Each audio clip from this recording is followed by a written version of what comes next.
In today's video, I'm going to show you how to merge your cells vertically and horizontally here in Google Sheets. So merging your cells is quite easy. Once you've selected the range that you want to group together or to just make into one cell, all you have to do would be to select that range, like so.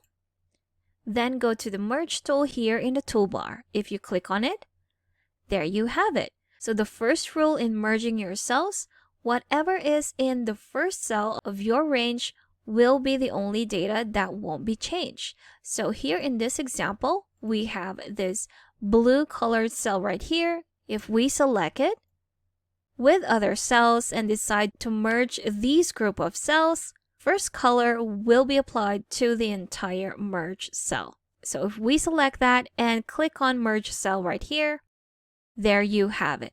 But if you just want to merge the cells horizontally, we can definitely do that as well. So again, just select the range that you want to merge.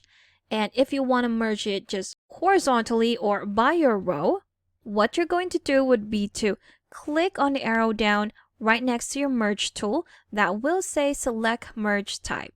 If we click on that, there we go. We now have the option to just merge these vertically or horizontally. If we select the third option right here, there you have it. We have merged those cells horizontally, and again, each merged cell has adopted the color of the first cell on the left. Now, what if we want to do it horizontally? We can definitely do that. Again, we have some examples right here. If I select this range and go to that drop down and select merge vertically, if I click on that, there you have it. It has merged these cells vertically, where all of the cells have adopted the color at the top of each of those columns. And there you have it. That's how you can merge your cells horizontally and vertically here in Google Sheets. Thank you for watching this quick tutorial. Make sure to subscribe for more helpful videos, and I will see you in the next one.